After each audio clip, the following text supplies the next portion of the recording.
Oke, Bismillahirrahmanirrahim. Assalamualaikum warahmatullahi wabarakatuh. Alhamdulillahilladzi nahmaduhu wa nasta'inuhu wa nastaghfiruh wa na'udzubillahi min shururi anfusina wa min sayyiati a'malina. May yahdihillahu fala mudilla lahu wa na'udzubillahi an hadiya lahu. Asyhadu an la ilaha illallah wa asyhadu anna muhammadar rasulullah amma ba'd. Terima kasih kepada Ibu dosen di sini dan juga Bapak dosen, Bapak Profesor Yasis Taufik Jamlan. Dan kali ini saya akan membahas salah satu untuk bisa melihat dari evaluasi investasi untuk mendukung nilai-nilai syariah.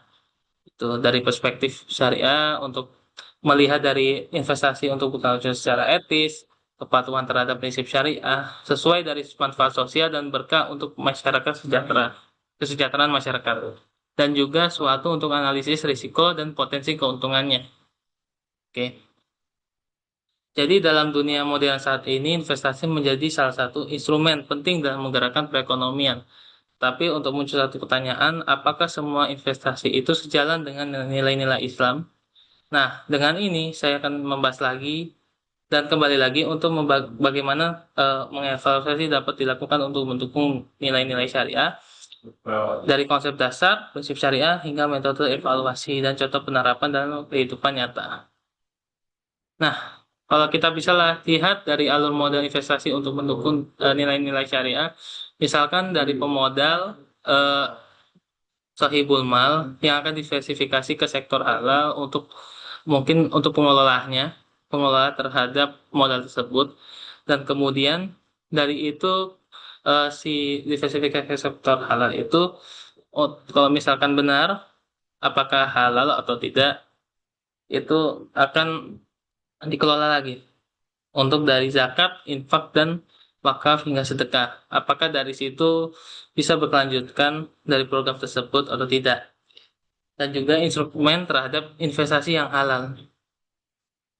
Tapi secara umum juga dengan harapannya untuk memperoleh keuntungan untuk jangka panjang. Jadi dalam ekonomi konvensional itu tujuan utama investasi adalah memaksimalkan keuntungan. Namun dalam perspektif Islam, investasi tidak hanya soal profit, tetapi dari moral, etika, dan keberkahan itu sendiri.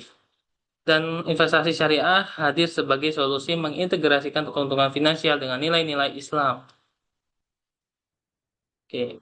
Kemudian, adapun menurut hadis gitu ya, dan Allah Subhanahu wa taala berfirman dalam Al-Qur'an, dan carilah pada apa yang telah dianugerahkan Allah kepadamu kebahagiaan negeri di akhirat, dan janganlah kamu melupakan bagianmu di dunia. Nah, dalam investasi dalam Islam harus memenuhi dari berdasarkan tiga prinsip. Yang pertama, harus menentukan dalam halal untuk objeknya. Yang kedua, untuk prosesnya itu harus menentukan secara halal apa diverifikasi dari sistem-sistem yang mungkin untuk melihat dari kondisi di pasar gitu ya. Dan yang ketiga, untuk apakah dari keuntungan itu halal atau tidak, harus berdasarkan prinsip syariah. Karena kalau tidak melandaskan prinsip syariah akan melanggar ketentuan dari kode etik tersebut. Pasti untuk salah satunya kita bisa memberikan untuk mesejahterakan masyarakat dengan hasil yang halal. Nah, kemudian dari prinsip-prinsip investasi syariah gitu ya. Nah, pasti yang pertama tentunya justru tidak boleh berbunga gitu ya. Larang riba. Keuntungan itu tidak boleh berasal dari bunga, tapi yang bersifatnya pasti gitu ya. Maksudnya gimana? Karena keuntungan itu harus berlandaskan dari eh, sesuai dari konsep-konsep dan perhitungan yang sesuai. Nah, pastinya ya tidak boleh dari bank. Mungkin kalau bisa dari tabungan sendiri ataupun tidak melibatkan dari misalkan dari pihak pertama gitu ya, dan pihak kedua secara pinjam meminjam itu tidak boleh gitu ya. Tapi kecuali dari keadaan darurat tersebut. Dan yang kedua larangan goror. Ya pastinya cuti itu tidak boleh. Yang salah satunya untuk diperalatkan gitu kan dengan uang itu tidak boleh karena ketidakjelasan atau spekulasi berlebihan. Nah, yang ketiga, larangan maisir gitu kan. Larangan maisir itu tidak boleh menyerupai sama menyerupai perjudian gitu kan. Dan yang terakhir, keadilan dan kemaslahatan itu untuk bisa memberi manfaat bagi semua pihak, bukan hanya investor, bagi masyarakat secara sejahtera. Nah, secara evaluasi investasi menurut syariah itu harus berlandaskan dari sesuai gitu ya, sesuai dari objek investasinya. Dan kalau investasi konvensionalnya tidak menghubungkan terhadap sektor haram dan riba. Dan kemudian dari mekanismenya, investasi syariah tidak terhadap bunga dan spekulasi. Dan secara keuntungan itu sesuai dari profit sharing, yang bunganya tidak tetap gitu. Tapi dari risiko itu harus terukur dan adil secara pembagian dan secara nisbah dari keuntungan tersebut. Investasi ke konvensional tidak melibatkan risiko eksploitasi dan goror. Kemudian dari manfaat sosial. Dalam investasi syariah melibatkan zakat, infak, dan wakaf untuk menunjang aktivitas untuk masyarakat, membantu masyarakat sekitar. Oke. Tetapi dalam evaluasi investasi itu proses menilai kelayakan suatu proyek atau investasi instrumen untuk sebelum dana ditanamkan. Nah, sebagai investasi syariah, evaluasi tidak hanya berbasis angka, tetapi untuk juga kesesuaian dengan nilai syariah. Artinya, meskipun suatu investasi menguntungkan secara finansial jika melanggar secara prinsip syariah, maka investasi tersebut tidak layak dilakukan. Oke, tentunya kalau evaluasi investasi syariah itu harus diukur dari pastinya net present value. Nah, untuk melihat dari nilai tambah investasi dengan catatan tidak menggunakan suku bunga riba, melainkan dari tingkat keuntungan yang disepakati. Kemudian dari internal rate of return itu digunakan secara hati-hati dengan sesuai akad syariah.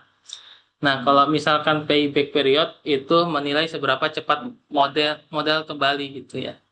Di sini kita bisa melihat gitu ya. Mungkin contoh sedikit dari payback period gitu ya. Misalkan dari modal tersebut keseluruhan 150 juta. Misalkan dari modal awal 50 juta dibagi dalam 3 tahun. Nah, dari sisa tersebut itu harus yang secara pasti dari 50 juta. Uh, tapi dalam syariah itu dikomunikasikan dengan analisis kepatuhan syariah dan dampak sosial tersebut. Gitu. Nah, kalau secara evaluasi non finansial dalam investasi syariah itu kalau misalkan dari lihat secara penjualannya gitu ya, dan juga dari secara pasar harus meneliti akad yang digunakan. Pastikan dalam tersebut tidak ada unsur riba yang halal dan untuk bisa menilai suatu kelayakan usaha dan dampak sosial. Hasilnya investor tidak hanya memperoleh keuntungan tetapi juga kontribusi pada pertumbuhan ekonomi syariah.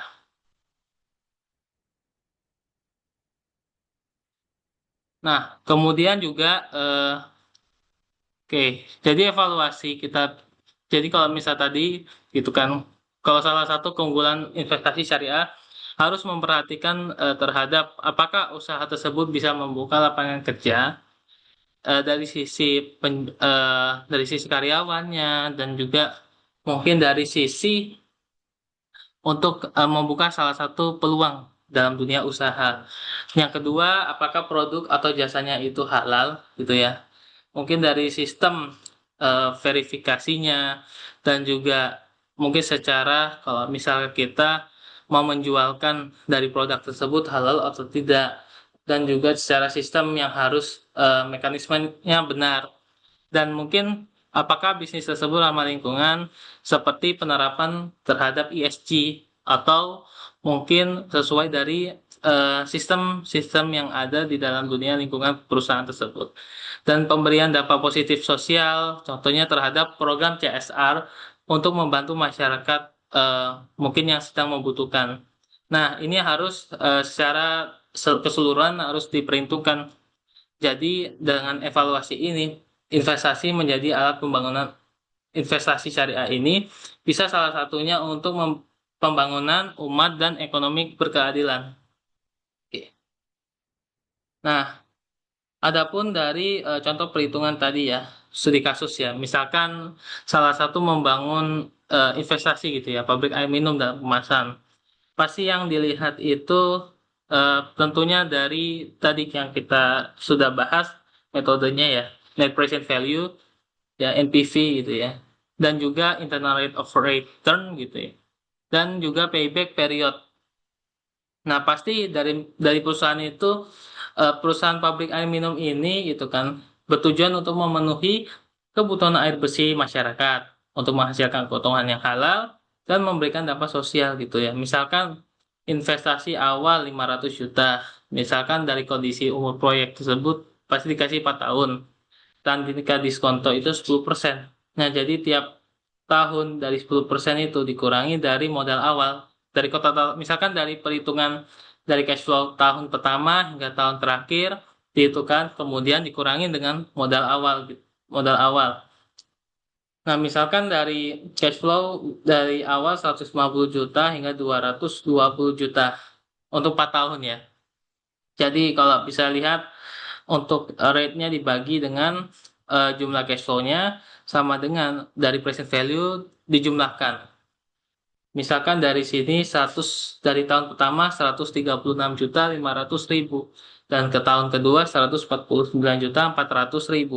Yang ke tahun ketiga 150 juta dan tahun keempat 149.600.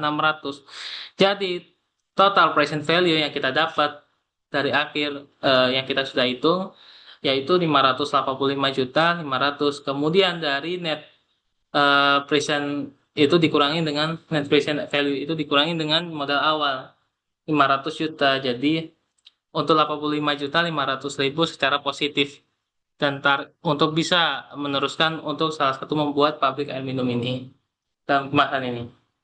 Tapi karena interpretasinya melebihi dari nol, jadi layak secara finansial untuk membuat salah satu pabrik pabrik air minum dalam kemasan ini.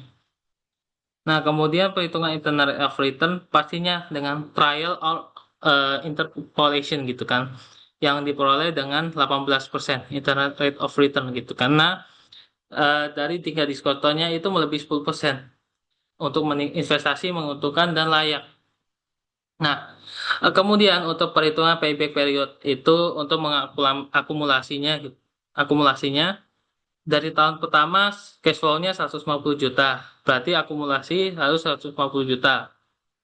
Kedua 180 juta untuk cash flow, kemudian akumulasi 330 juta. Untuk tahun ketiga ke cash flow 200 juta, akumulasi 530 juta. Tapi modal itu harus kembali dari tahun kedua dan ketiga dengan payback sama dengan dari untuk kita ambil contohnya 2 tahun gitu ya. Misalkan 500 dikurangi 330 dari total nilai awal dikurangi dengan cash flow sama dengan dibagi dengan 200 juta untuk tahun yang ketiga. Jadi payback-nya itu dalam 2 tahun ditambah dengan 0,8 jadi 2,8 tahun. Jadi secara modal relatif harus cepat kembali. Oke. Tapi evaluasi itu kita bisa melihat dari pasti jenis produknya itu eh, dari sini halal halal ya karena air minum dari sumber pendanaan itu tanpa riba dan juga aktivitas usahanya tidak mengandung gharar dan maisir. Skema bisnisnya jual beli nyata gitu ya. Kayak misalkan contoh Aqua atau mungkin terhadap aku apa Fit gitu ya. Dan juga beberapa lain air minum pada misalkan yang berverifikasi yang halal gitu ya. Sesuai dari kepatuhan syariah dan dampak sosial yang baik. Oke.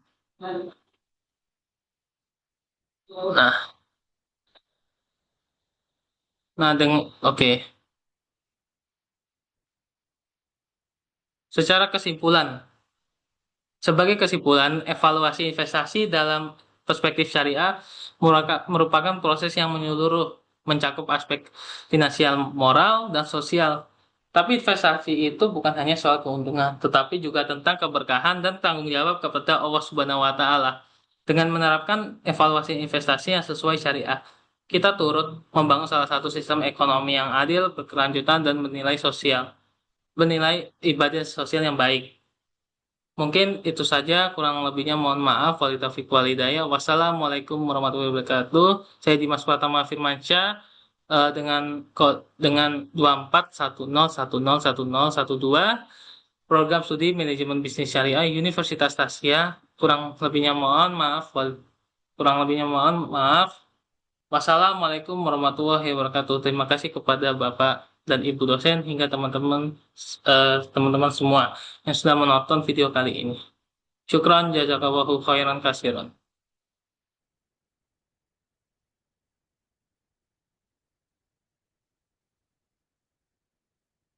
Kalau melihat